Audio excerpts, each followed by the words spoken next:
Morning મિત્રો, આજે આપણે ક્વેશ્ચન પેપર જોઈશું અને એ ક્વેશ્ચન પેપરની અંદર જે પ્રશ્નો મૂકેલા છે એ આપણે ચર્ચા કરીએ.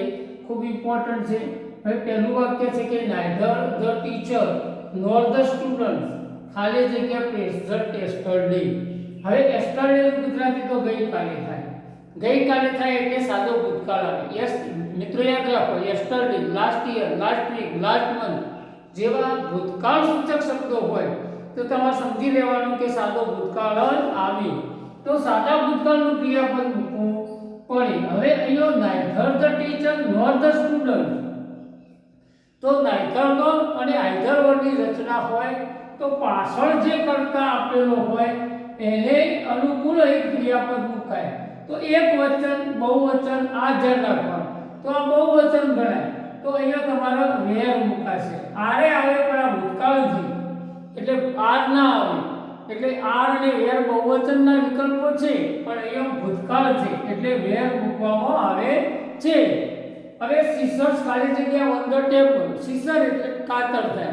મિત્રો જેના બે ભાગ હોય, કાતર, ચીપિયો જેને ટંગ કહેવાય ઇંગ્લિશમાં, ટ્રુઝર્સ જેને લેગો કહેવાય, બરાબર. આ બધાના બે ભાગ છે. બે ભાગ હોય એટલે એ બહુવચન ગણાય અને એના પાછળ આવું બહુવચન માટેનું નો એસ લાગેલો હોય તો આવા શબ્દો બહુવચનમાં ગણાય છે.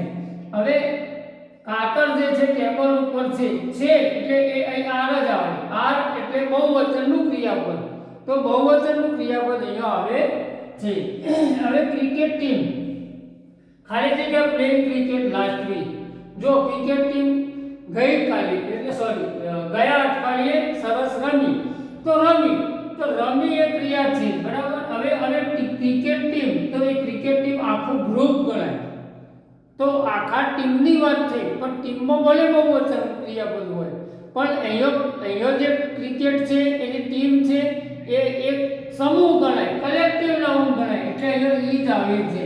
હવે ભૂતકાળ છે તો વોઝ આવે એટલે ભૂતકાળનું ક્રિયાપદ મૂકવામાં આવે છે એટલે અહીંયા વોઝ મૂકવામાં આવે છે. ચલો હવે ઇકોનોમિક્સ ખાલી જગ્યા એ સબ્જેક્ટ.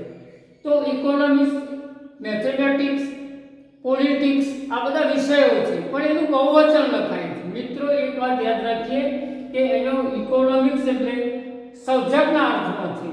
તો એક સબ્જેક્ટ છે એટલે ઈ જ આવે. તો ઇકોનોમિક્સ ઇઝ અ સબ્જેક્ટ.